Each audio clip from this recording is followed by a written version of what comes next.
this. Trying to get this. There we go, my guy. What's up? Yes, sir. What's up? What's up, fam? Yeah, let's get after it. So, Let's get after it, man. We're here, yeah, man. I'm pumped up about this Q&A. We're gonna try and do one once a week or once a month. Yeah, just to help everyone out. that's right. And see if we can share some really cool and quality content with y'all. Agreed. Yeah, because stuff like that. So, Yeah. kind of, we'll start it off a little bit, right? So just with kind of like a piece of advice, and then really like we'll just jump right into questions, right? So, big thing that I would tell you from my perspective about season, about hitting, right, is understand where you're at physically, and then understand where you need to be at mentally, right? Because those are two different things. You need to be able to do preparation for all of those things, right? So when you're asking questions, right, like the mechanic stuff, the physical stuff, good thing, right? But having that mindset be the right thing is really good too. Okay. So, all right. So let's let me see here. I got a question. It says, talk about extension. Machine 50, talk about extension after contact. I see trout doesn't always get both arms locked out, but others do, right? Okay, so good point, right? So the big thing, the first thing I would say about Mike Trout is he is different than every single one of us. None of us will ever be probably as physically gifted as that man, right? So he's going to be able to get away. Yeah. Right? So a really good thing to consider with extension is always think of extension as a byproduct. Okay, so something that comes from moving efficiently, something that comes from us moving our body into a good position, right? Because like if you try to start doing extension, well, you will start putting holes in other things, right? So make sure that you understand, right, that extension is a byproduct. It's not something that you create on its own, right? As I'm moving well to the ball, right, I'm able then to release and finish, opposed to, right, like trying to get extended. So that's the biggest thing I would say about extension, right, is it's a byproduct. And don't compare yourself to Mike. Yeah, definitely. I like that. And can I kind of piggyback off of that too? Yeah, please Yeah. do. So just like Cam said, it's a byproduct. Extension's a byproduct. You can feel it. I personally like to feel it kind of the barrel unloading forward. That's a good feel. But I think that extension is really that byproduct of the previous movements beforehand, and it's like it accelerates, it goes through. So, yeah, Mike Trout's a freak of nature. He's super tight and super connected with his movements. Yeah. It's similar to Mookie Betts, and it's like so connected that the extension is just it's not as thorough as guys like Chris Bryant and stuff like that. But Yeah, different body types, right? Body types. So like we want to learn from those guys, right? And those girls, like we want to learn from them, right? We want to like take it and then apply it to ourselves, right? So, okay, I got here. So, what is the best advice for a 14-year-old grade? You got anything? I'm sorry, can you say that again? I can. What is the best advice for a 14-year-old in 8th grade? Keep developing. Don't worry about the showcases, and don't worry about all these colleges and stuff. I just keep developing. Get your head down. Get the good seeds, get the good roots, and just absorb all the knowledge that you really can. But showcases and all that stuff, I wouldn't really worry about it at age 14. I just keep developing. That's good. Yeah. The big thing, man, is like your body's probably going to, right, within this year or 3 years, right? So the big thing is like you learning how to move, learning where you're at, and also like start the mental developing of, I'll give you an example, right? Working with a guy tonight, right? And he kept looking to me, right? And after, you can't do that. Okay. You've got to be able to tell me this is what the results are, and this is how I'm trying to fix it. Can we partner up? Right. And so the ability to do that and start thinking that way and start uh, training yourself will really, really put you ahead, right? Don't look for other people to spoon feed you stuff, right? You want to be a dude, you want to be a guy, then act like a guy, like act like a dude, right? A guy that's a a stud, right? Act like that, be like that, right? Look for somebody else to put you in a high chair and feed you food, right? Because like, that's not what alphas do, okay? So I guess the biggest thing is kind of developing that mindset instead of, hey, somebody help me, hey, somebody give me an answer. I'm right. Hard. Right. Don't be afraid. Yeah, you It's hard, and every got a ton of time. Got a ton of time, fam. So just absorb all that knowledge, and you've got it. yeah. Let's see. Okay, so I got Brown. You said coaching 11. Help me explain to them for elbow. What do you? I need a little bit of clarification. Just so I know exactly what to say. So, let me see here. Okay, what is the best way to help consistency throughout the year? Okay, you got anything? To help consistency throughout the year. Yeah. Establish a routine, and find what works with you. Find what works with you. It's all customized. It's all different per person. And I'm speaking kind of broadly, but find what works with you and consistently do that. Whether that's in the cage, specific T drills, specific feels that you have to do before a game. Do those consistently each and every game, and that's probably my best tip for consistency.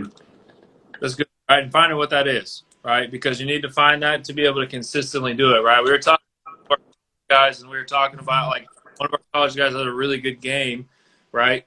And he was like, TK was, how much did you sleep? What movie did you watch before? What did you do this, right? Because you, right, right, ability to like continually find how you tick is that will really help you with consistency. Okay, so I got a player here talked about bat drag. Okay, yeah, that makes a whole lot of sense. So yeah, man, I think like the hard part about back drag and younger kids, right, is they don't have a lot of body awareness, they don't have a lot of body. Um, so like the ability to move the bat is very difficult for them to understand, not with their hands. Right? So like to the brain, the only thing that can hit the ball is the hands because the hands have the bat, right? And so out like not training that out, but just like kind of finding ways of like, yes, you can do that. Yes, you can think this. Yes, you can think that. But let's let your body move this or move forward or skills, visual demonstrations, um, anything like that, right? Just help them understand it, right? So the biggest piece that I would give you is don't tell them and expect them to understand it. Show them and help bridge the gap of understanding, and then they'll get it, right? Because most 11-year-olds, right, they may know how to put their right on, right, but like they don't learn a lot, right? Yeah. Can I speak on that too? Please, yeah. So this is from an 11-year-old? They love you. Yeah. A lot of, especially a lot of younger kids, they have that bat drag too. I mean, even, and this, I haven't seen the kid either, but their bat might be too heavy for the body too. Like they're super underdeveloped at that age, and a lot of the bat sometimes carries the body. I would just, I mean, to develop those seeds and those roots, especially those tighter turns, and you can see a better job with that. But it could be partially just super underdeveloped as well. And that's where the feel, that's where the understanding, that's where the seeing it and understanding it helps you, right? Because then as they do, like testosterone starts pumping and starts growing, like all that stuff, then they can kind of figure out like this, that, and the other, right? So like it's really just kind of finding ways to organically get rid of bad habits without just only talking to the bad habits. Like, hey, don't do this. It's like most people understand what you're saying with that. So finding different ways to explain that. Right now, explaining that to a whole team is hard, but like that's the goal, right? Is to be able to find that for each kid. So hey, TK, good one for you here. I think this you'll light this up. Yeah. Let's. What do you guys do for recovery? I started playing in 3 leagues last summer, and my hamstrings are consistently tight. I stretch a lot, but was wondering if you have tips. Yeah. So 3 things: hydration. And look, I was a I took training super serious. I would wake up 5:30 a.m. blah blah blah, go run hills and all that stuff, and then go practice. I play at JUCO, all that stuff, and there's a lot of running in that. But hydration is critical, especially with your muscles. So I would drink a lot of water, and I would consistently be training in the weight room too, because that's a form of recovery in that sense as well. So just don't be stretching solely, but also be lifting as well. Find out that type of routine that works well with your body, whether that's 3 days a week, 4 days a week, 5 days a week, 6 days a week, hell, 7 days a week, and roll with it. And obviously just keep stretching, but those 3 things: hydration, weight room, and stretching, like those 3 are really critical into the recovery process. And also with your arms as well, because baseball players, they tend to take arm care, at least like in the kind of younger gens, high school. They take arm care less serious, and even in college. Make sure that you do the arm care. That's critical, because an elbow injury or a shoulder injury can really detriment potentially your career. So just keep that in mind. Yeah, a lot of people miss the workout part, right? The weight room. Mm-hmm. So It's like, critical. It's critical. well, if that's why, if you would look into a major league, what they do in during the season, you would be surprised how much they work out, right? Different kind of things, right? Very concentrated, but like they work out, right? And like before games, after games, you'll have some pitchers that have Yeah. 2 hours worth of workouts after the fact, right? So the point being, right, like TK's got a saying that says like the one of the best weapons that you have as an athlete is staying on the field, Oh right? yeah. Yeah. So like that's the deal, right? Is just getting to a point where like you lose a lot in season, right? Like I remember like all athletes talk about that, right? Like, hey, I'm like 215, but my playing weight 195 or 205 or whatever it is, right? So and it's hard, right? Depending on where you're at, what you're doing, but just like the ability to keep doing that and keep playing, but stay in the weight room, right? Yeah. That's the important thing. Also, can I add just one more thing to that too? I did add sleep as well to that. Definitely, yep. And that recovery process, and not just like laying in bed, but getting that REM sleep, that deep sleep too. That's very important. So yeah. Yeah, good. I like that. Good. Mm-hmm. Anybody else got any questions?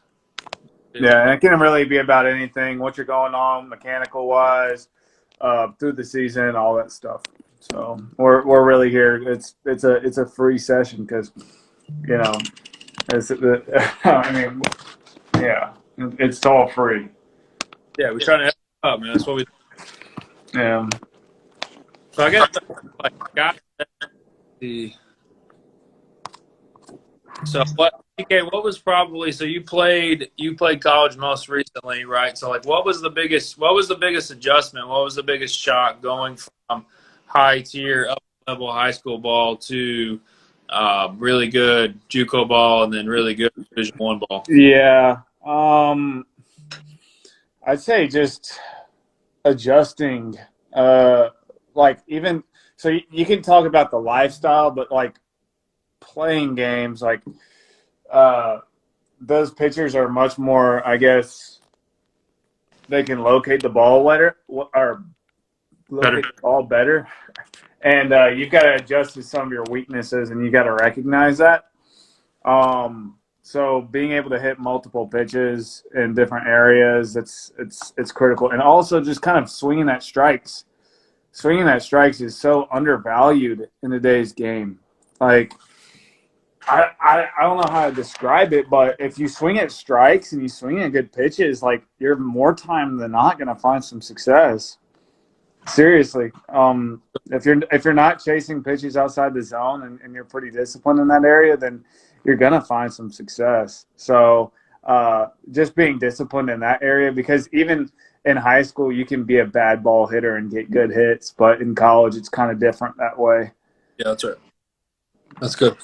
So disciplining that strike zone. Yeah, that's really good. I got another one right here. It's, what do you do for mentality? Right. So before, like to kind of properly kind of describe that, right? I would think, to me, mentality, right? Approach, cue, mentality, right? I think mentality is the what you step on the field with, right? Like who you are when you step on the field, right? And so I think a lot of that comes down to real, true confidence, not just hot air. Like I think a lot of that is can be given from the coach, but it also come from other places, right? And work helps with that, right? Being able to, like grinding helps with that, but then also like knowing who you are, because everybody's mentality step on the field, right? So Mamba mentality is great, but Mamba mentality is different than how Michael Jordan, right, or this person was, or some people are quiet, some people talk, so like that mentality is very. But I think you've got to know who you are, and then you can walk in confidence, and that's going to count differently to every single person, right? The mentality piece of it, right? So I think that, like again, you have approach, mentality, cue, different things like that. I think mentality is, this is who I am. I'm walking the field. This is who I am, right? Like, and that's what people call swag, or like whatever it is, like that. Now, my mentality is that my mentality is whatever. It sounds different, right? So I think that's the biggest thing about specifically mentality, right? Is how I walk on the field and who I am when I walk on the field. Yeah, I like that. Yeah. Okay, let me see. Can you compare the speed of the technical game through high school, and D1? I can talk on that. Yeah, Yeah, so high school, and that was 6'8", Propel representative right here.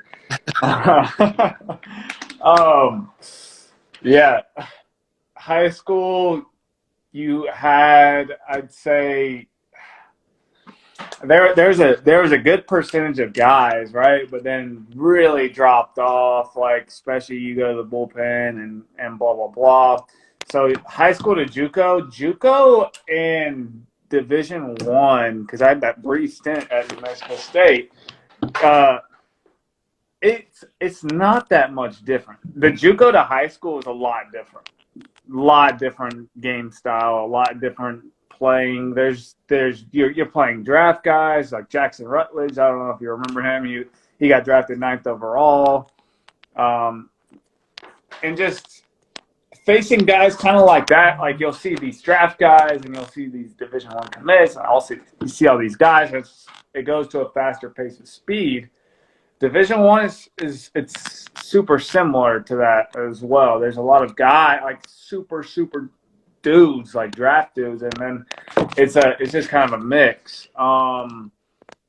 But I'd say that jump from high school to JUCO it's a lot faster. But if you can control yourself and you're able to breathe well and slow the game down, then shouldn't be a problem. But the biggest thing, right, is in high school, you're a commit. You're whatever, right? You haven't proven anything, right? You get to JUCO, when you get to one, right? When you get to JUCO, you're going to have a bunch of freaking hungry dudes that aren't letting anything get in the way of anything, right? They're there to get right, essentially. And the thing is, like, once you get to like that level, when you're playing stars or you're playing like top tier, like JUCO talent, they're proving it. They've got 7 talking to them. They've got 20 draft guys that are talking, MVP guys that are talking to them, right? Yeah, And then when you get to Division One, like those guys have been producing. definitely. So for sure, I'd say just kind of the speed of the game. It doesn't differentiate between really much JUCO and D1, Yeah, but like there's just different types of players on each team in a way. that's right. Because like JUCO, you'll have 20 draft prospects on like say Sanjak or whatever, and then you'll have like a really kind of lower tier JUCO. So it kind of differentiates. But D1 is like kind of that same speed. So That's good. it's college baseball. I think JUCO gets really undervalued too, and even Division two, even Division three, NAIA. There's so many dudes all over the place. That's good. All right, Mm. here it says played college ball and now coaching you. Been out for about 8 years. What's your best advice to give younger kids how to use their legs? Feel like it's hard to say what I hard to Yeah, you've got that. yeah. So like, uh, my opinion here, I think it's specificity. So telling people what worked for us is not what is going to work for them, right? I talk about that a lot in captions. I talk about that a lot in videos. The the ability to reach a human and have a human understand you comes from the ability to speak their language and help them get a personal understanding of what you're saying. So, really, what are we trying to do with using the legs, right? My opinion, we're trying to hold force, then transfer it powerfully with some of the most powerful parts of our entire body, right? So, less is more, in my opinion, right? Because like the hips are fast and the hips are strong and the hips are quick, right? So I have a old and I have a 13-month-old. My 13-month-old can do crazy things with her hips because her hips are so strong that, and she doesn't know any different. She doesn't have any scar tissue. She doesn't have any, right? Like she can literally. I watched her the other day. She stood up pushing on one leg with one hip because her hips are just so strong, right? So like people would outcoach that if she was in dance or if she was in softball or if she was in that, right? So like it's less is more a lot of times, right? It's like, so explaining to them, this is what we're trying to do, right? You're up on your leg, you're up on your back leg, so you're holding that. We're trying to get to a place where we can get in the ground and turn the end, right? We're trying to get into a place where we can get there and transfer the force fast, quick, and controlled down a funnel, right? So like when they understand it, less is more, right? It's not about turning the back foot. It's not about this. It's not about this. It's not about this. Those are byproducts of a movement, right? So understanding that, then plus the anatomy part of like it being a ball and socket, right? If you roll a ball and socket is going to roll and slip. Okay. So like specificity of language and specificness of that language is important once you find that for the person, but less is more, right? And understanding it's like turning your hips is fine, but like that doesn't usually work for most people. Okay, so it's like get into a feeling, hold this, release it, right? A cue I like to use is like think about a lock, okay, like a lock that you would like put on your locker or a bike or something, right? You put a key in the bottom, you turn it, and when you turn it, right, you feel a pop. It comes up and it's unlocked, right? My opinion, that's that turn of the key. That is what we're trying to do with our back hip, with our hips, with our legs, whatever. Okay, that's what we're trying to do. Have that release where it just goes pop, and then now I'm free. My hands are free to go, right? My hands are freed up. Don't have a bunch of stuff pulling me away or pulling me this way or pulling that way, right? Like it does that, and so now I just eat, right? So I think we overteach it. I will say I think like having them understand that like trying to keep the back leg anchored so the front leg can go there really really helps, right? So the front like not letting the front foot push, right? I see that a lot. just as movement happens and stride happens, right? So like feeling like, yes, I'm striding, I'm controlling, but then I'm feeling the heel anchoring me there, right? So I'm not going here, and my hip line can stay balanced, right? So it's all those things like that's a lot of information, right? But it's just understanding that, and then it's like kind of like, then like less is more, right? When they talk about the back hip, it's over talked about, so emphasized, and it is all people talk the most about it with the crappiest explanations of it, and it's so frustrating because like there's so many guys that are absolutely screwed because of it, right? So like that's how I would start, right? Help them understand what they're talking about, what we're talking about, what we're trying to do, and then less is more, right? It's like, hey, I went this way with my hands, and I felt my direction was okay. So that's not has nothing to do with your hands. That's to do with your shoulders. It has to do with your hips, right? Stop taking your hip this way, right? And go here and let your hip stop. Okay, less is more. Don't do so much with your hip. Just unlock, release it. Just release it and go, because your hips are fast, they're strong, and they're quick, and they know how to do it without us getting in the way. So I think that's the less is more. Give them the understanding so they can build off of it. That's just something that's something that I've developed it. I was overtaught it. Dude, that was brilliant. I wish I had that cue. It was you said hold it for it's like a force, like you're holding that force and you're delivering it into the baseball. Yep. It's awesome. Yep, that's it. 100%. Let me see. I think I got another one in here. If you have a group of guys, job is to enhance their hitting season, how would you go about it? Okay. I'm sorry. Can you repeat that again? Yeah. If you have a group of guys and your job is to enhance their hitting in a season, how would you do that? I would say a person. Yeah, you can talk. All right. Yeah, I would say I'll speak after. right, like that's the job of a coach. And so I believe that's what you're asking, right? And so I think the biggest thing is if you have guys that are bought in and they have good mental states, if you have true organic generic buy-in, that is going to help you more than anything, right? If you're willing to have hard conversations, right? If you're willing to have arguments, if you're willing to do all of these things, you're really going to be able to help benefit those guys, because if people feel safe, they'll be honest with you, right? One of the things that I tell guys all the time is like, look, do not sit here and say yes because it's me. If you hate it, if it's the stupidest thing that you've ever said, then tell me, right? If I tell you something, it's like, hey, let's try this cue, and you try it twice, like, bro, this is the stupidest thing I've ever done. Like, tell me. Like, I am so fine with that. And I do not, there's nothing to get butthurt about, right? I'm telling you, like, TK, he used to tell me that all the time. He's like, bro, that's stupid. Like, I'm not doing that anymore. Cool, great. We're not, I don't care. I really don't care, right?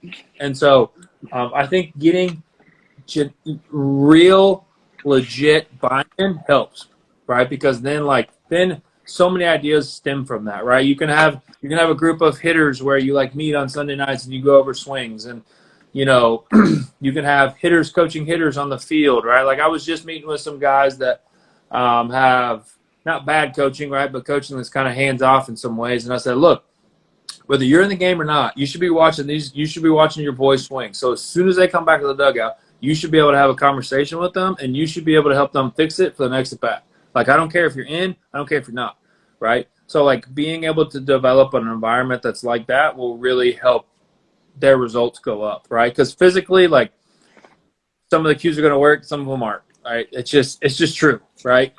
And so like I think that getting buy-in and then really just like facilitating an environment that's like that. I don't know. What do you think? Can I speak on that too? So yeah, Please do. if you're building a culture, building that culture is essential, and also making it as, like Cam said, like as transparent as possible. If you say something stupid, like let them know, or this doesn't make sense or whatnot. But also hearing from other perspectives of other players in that environment as well, making that a comfortable environment so other people can speak in that, and you don't have to do all the work either. Like your players can teach the players as well what's working with them. That's what you want. That's what you want. And that's what you want, and that's critical. It actually kind of speaks on what we're doing with our Zoom, but that's a whole nother different conversation. But if you're building an environment with a group, like you want that transparency with each and every single player Well, and make that's it how it works. comfortable. Yeah, Yeah, that's you don't. that's how it works. Mm-hmm. So That's how it works. Because like, look, like there is every single person on this planet has some form of genius, right? Now, sometimes you may look at it like, I ain't sure about this, bro. Like, dude, this dude ain't got it, right? But like, everybody's got a piece of it. So like, if we're humble enough, if we care enough about success, we care enough about winning, learning, all that stuff. It don't matter where it comes from. Like I tell them all the time, like, look, I do not care. Let's find what works. I don't care. Let's find it, right? So like, being able to facilitate an environment that's like that, because now you got people, you got like, so think about it, you got one hitter, right? You got that's in the box, right? And then you got 8 that are in the game, but then you got what 8, 10, 15 guys that aren't in the game, man. Like that's a you got buy-in right there, man. Like you got 25 sets of eyes. You mm-hmm. like, and frankly, like you ain't gonna have the answer as a coach. One of the other dudes is gonna have it. And so like when you have an environment right there, then it's like you have 25 coaches that are for each other, right? Doesn't mean they don't want to beat them out for a position battle. Like I'm all about that, right? Like, hey, win your spot, get in. But like when it's there, it's like, man, let's support, right? I'm in. I'm bought in. And so like I think that's a really big thing. It's just that natural buy-in, right? Because it's in this like, man, we used to do it all the time when we were at Paris, man. Like, and TK can tell you, man, like we literally just have these hitting sessions at night, man. It was just like they were coaching each other, man. Like all the time. They're like, hey, man, I think you're doing this, but I saw this in practice too, and I think this may be causing here. So try. I'm just like, whoa, bro, like that's so good. Like Yeah, that's so it's good. critical. It's critical, and Environment. then it makes your job less strenuous, and it makes it more fun too. Hearing That's it it. from other perspectives as well. So you got that buy-in, you got that culture that you built. Um, you know, you can do a lot with that. So Well, it just takes the pressure off, right? yeah, You don't have to be the person with the answers. You don't have to be. mm-hmm. That's the source of everything, right? Yeah. You don't You're basically like kind of the just facilitator and just guider, facilitate. right? Yeah, just facilitate, and it's easy, Yeah. right? Mm-hmm. And that's what it's about, right? That's Yeah. 100% what it's about. So What's the next that's what question? I found, right? I found that in business. I mean, that's anywhere, right? Yeah. Business, baseball, softball, family, anything, right? You have that, you're gonna figure it out, right? So that's my biggest key, right? Because if they're coaching one another and they're for you, and you say something stupid, they're gonna give you grace, right? Now that grace may be like, hey, dude, he's being an idiot right now. Don't listen to anything he says, right? But that's grace, right? If a player's telling another player that, so he doesn't get mad at you, like that as a coach, that's grace, right? Mm-hmm. Um, and so like the ability, if you got buy-in, right, they're gonna have your back. Now it may sound different than what you think having your back is, but they're like if they're helping that person not jump off of you, that's having your back, right? And so yeah, man, that's the biggest thing. Like if you got an environment like that, it'll just grow, and you just keep watering. That's your job, right? Once the seed grows and the tree grows, take care of the tree. Just take care of the tree. You don't got to you don't gotta reinvent Gotta something. water it. Just gotta Just water it. gotta water it. That's it. Yes, sir. Yeah. Well, that's good, man. What's another question?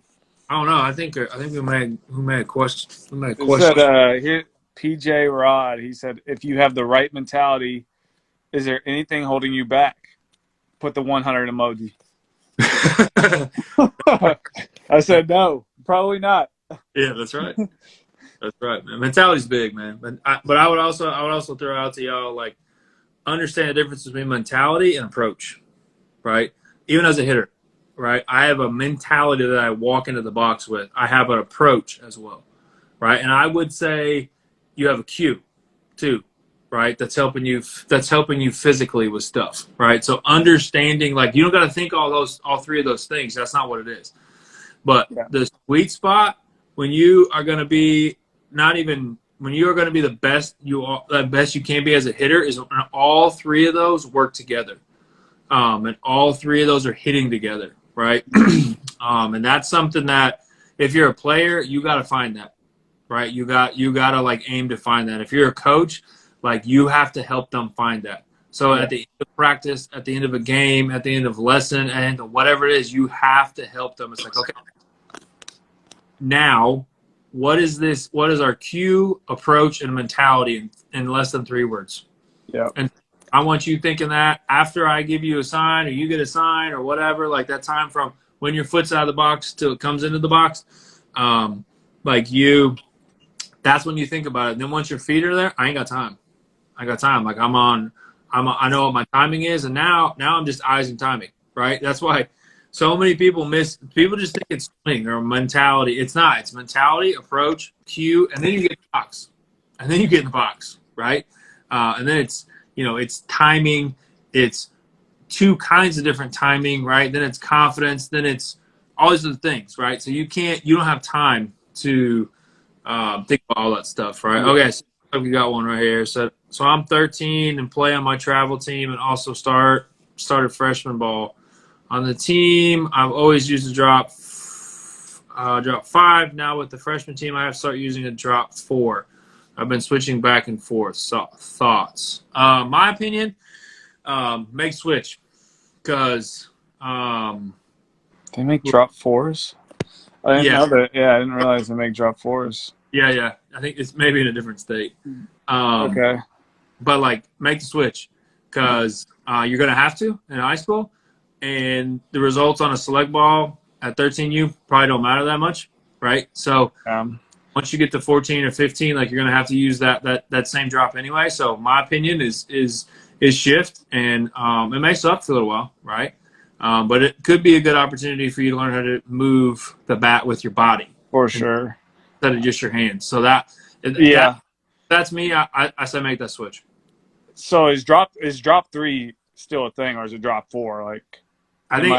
I that far out of the game, or is it drop 3 or drop 4? That I think it's drop 3 in the high school game, right? Yeah, I think so. Yeah. Okay, yeah. I'm just making sure. Like, I was tripping. I was like, well, yeah, yeah. I make the switch too, just to make sure your movements are right too. But the sooner that you can do that switch is the better. So yeah. Yeah, I agree with that. I agree with Dude that. said 100% the facilitator. That's awesome. Yeah, agreed. Yeah, That's what agreed. we got to do, man. That's what we Beat got. it. All right, got Yeah. one right. What advice do you have to get kids to appreciate a good AB that doesn't result in a hit? Always preaching to kids about a good out, whether it's moving a runner or having a quality AB. I think this right here is um, is what plagues coaches, right? Getting that buy-in, right? So I think some of that, like, right, starts with the culture that we talked about. But some of it too is like you can't just handle that in the game. You can't just handle that in practice. You are going to have to handle some of that individually with them. But it's also it may be one of those things where it's like you go have chalkboard time, and you talk about all the hundreds of things that go into a win. And so like there's statistics out there, right, that'll show you like all the little things that you have to win, all the little decisions, all the little whatevers that contribute to a win. And so like I'll try and find it, but there's like a video that talks about this, right? You have to get 600 things right to win on average, right, or something like that. And just so like not everybody's a mathematical person, and I'm not saying that, but what I am saying is that like if they have an understanding, you're going to get buy-in, right? Because like one thing I'll tell, in my opinion, right, this younger generation, I think it's in general, but this younger generation doesn't believe you just because you said so. They just don't. And so continuing to try and meet that generation not on their terms is just not going to work as well, right? And so there's always going to be resistance. And so the ability to try and find ways to, it's more than I said so, or I told you so, or anything like that. It's not coming off that way, I'm sure, but if they feel that, it's like, bro, like I want to hit a double, man. I want to hit a freaking quality at bat. Don't give me that. I had 13 pitches and I'm out, right? Like some of that's immaturity, right?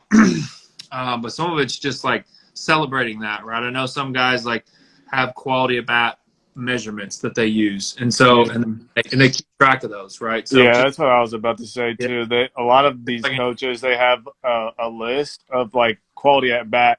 They don't have like a quality at bat percentage right by the lineup.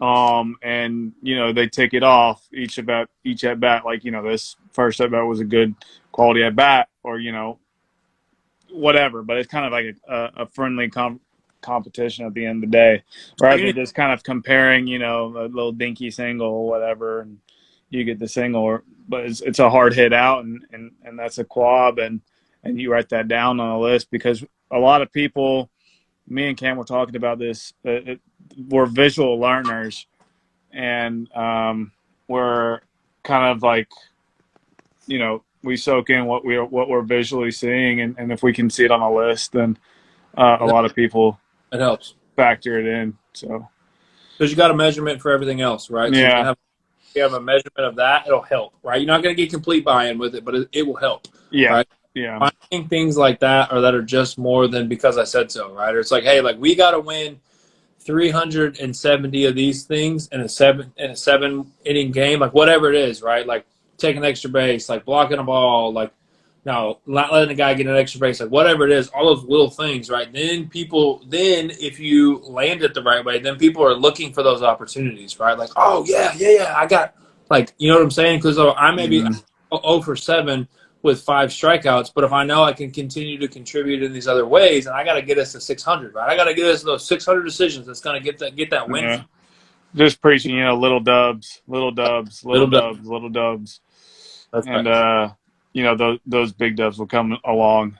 100%. But you're doing the little things that promote the big things, 100% hit like that. winning. So Yeah, that's good.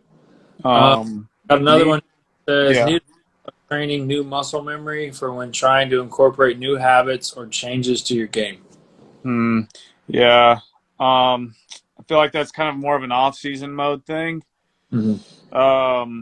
It's hard to incorporate new muscle memory things during season. But we can still give our thoughts.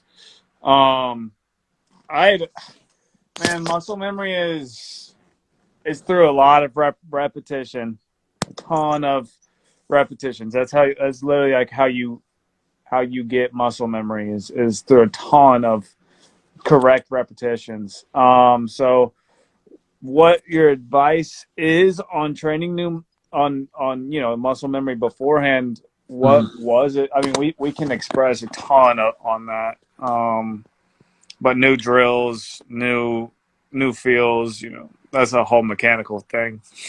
Like, what feel are you trying to incorporate? You know? Yeah, I think the biggest thing would be finding a feel. Right. Yeah, Because, like if you're in season, you're not going to be able to completely iron out the the new the new movement, right? So you can feel it and you can but like find a feel, right? So we talk a lot about feel. So an easy way to remember it, I think, is a feel is a bridge between real and what's going on physically. So it is something that helps me produce the results. So like finding a feel will probably help a lot with the assimilation, right? Because muscle memory isn't just muscle memory, it's brain. It's a brain groove, right? Until your brain trusts that is the way to do it, that is the most efficient, that is the one that's going to cause the least amount of stress in the brain, it's not going to do it. It's never going to send you down that new way, right? So some of it is like it just takes time because like a brain groove is like a path, right? yeah, Like in a forest, right? The more you walk along the path, the more it's a better path. But the first time you did it, even when you like bulldoze everything through, it's still not a regular path, right? Same thing in the brain. So a feel helps that trust with the brain groove and the physical, right? So that's what I would do. I would try and find a feel as opposed to completely ironing in brand new whatever's, because then your slump's going to go from, 3 for 18 to, 5 for freaking 58. 100. Yeah. Yeah. Yeah, if you're trying to incorporate too many feels, that's the thing. Like, you've got to single it down to kind of one That's, feel, that's right. and And so then kind of build off of that. Like what do you like need? like what we said. Oh, I'm Yeah. sorry, Cam. What were we saying? No. I was Okay. just you know what you do best as a hitter, right? You know Mm, what you need to feel most as a hitter, okay? And so like that feel has to work into that, right? Get you into a point where it's like, yeah, I know this is messed up. Yeah, I know that's messed up. Yeah, I know that's messed up. But this feel helps me feel like my hands are exploding or a slingshot or whatever your thing is, right? but like make sure that feel is working towards what you're good at, especially when you're in a place where you're not confident mentally. Yeah. Yeah. I like it. No, that's good. That's good. I'm glad you brought that up about the mental the singling in on that. That's really good. Yeah. So it's funneling into like when you think about this, like if you fall through a building, right? So if you have an anvil or let's say like a big stone, big piece of metal, right? It's falling through, 100-story building. Somebody drops it from space, drops it to this building, goes all the way down to the ground. How they made that foundation, right? If those guys were not, if they were taking a break or they're having a little bit of, whatever, like they didn't make it super well, they didn't follow the instructions, they didn't take as much, whatever it is, that's going to show up when that anvil hits the bottom. It's going to show up. So okay, when you hit rock bottom, you've got to go back to what you're good at and what you know. So when you hit it, right, when you hit that bottom, you've got to know what your bottom is, right? And you've got to know like that's got to be solid. That's got to be solid. You got to Mm-hmm. know what that is, right? So when you're struggling, like I tell guys all the time, it's like, okay, what are you best at? What do you do better than anybody else? I do better. I do better than this. Okay, so now that's what we're going to focus on. We'll fix the other stuff, right? Once you get confidence, your confidence will fix stuff too. Your mind fixes stuff just naturally, right? But like, hey, okay, so what do you need to feel when you're at your best? What do you need to feel? I need to feel like my hands are releasing here. My top hand gets all the way to the pitcher. Great. So now we're gonna get back to that, right? Now Mm-hmm. we're gonna incorporate a feel that gets you there. Just think about doing anything else. Just think about getting through and that top hand going through the center field, whatever it is, right? And like that'll really help you get back to center mentality wise, right? Because slumps are almost always physical. No, they're almost always mental. Excuse me. It shows up physical. Okay. So like something's changed in your mind, and that's showing up physically. Okay. So that will be something that really really helps you hugely through a slump, right, or a rut. And also don't call a slump 0 for 8. It's not a slump. Just 2 games where balls didn't drop. Right. I would also encourage you don't look at hits, look at barrels. That's really hard. It's really hard. But if you stick with barrels, then you will get more hits because your mentality will be better. Right. I used to ask TK all the time when after I stopped coaching, I was like, look, how many barrels? That's what I want to know. How many barrels you had? Or I had 6 barrels. Then shut up. Yeah, shut up. I don't want to hear anything about that. Ball hard 6 times. Shut up. Like they're going to come. Just keep hitting the ball hard. Don't change anything. Right. And so, like, that's the biggest thing is, like, shift from hit because a duck fart is a hit. That's not a good barrel. That shouldn't be counted as a barrel, right? You got to hit, great. Okay, but we want barrels. We want loud, on-time, firm barrels. That's what we want, right? And so shifting from that'll help you stay out of a slump too. You still may go, 1 for 12, but if you're 1 for 12 with freaking 6 seeds that people are just catching and they're making great plays on or whatever it is, that stay there. You're doing well. You're doing well, right? Mindset at the plate? What was yours? Question mark. Yeah. What was yours when you were best? Mine, when I was at my best, I was zoning in on a fastball in the outer half. And I was adjusting to the curveball. And they couldn't beat me outside, and my barrel would catch up out front. I'd hit that curveball out front, and I'd bang it. That's when I was my best. I'd set my sights. That was my cue, and I'd be zoned in on that fastball in the outer half because a lot of players, a lot of pitchers love that outer half. So if you can dominate that area, then you can make some money. Oh, and TK is a very like when he steps on the field, like he's the guy, he's the dude, right? So I know from coaching him, his mentality was like there ain't nobody better. Yeah, it was like a don't give a crap attitude, and just it was like inner competent like competitor coming out. So that's what really helped. And when I was at my best, that was that mindset. That's a super customized and personal question. So that's what worked with me. I'm just kind of screaming out loud. Cam, you can talk about yours. Yeah. But that's about just kind of finding yourself as a player, seriously. But that's mindset to play. It differentiates. But we talked about it. You got your cue, you've got your feel, That's your.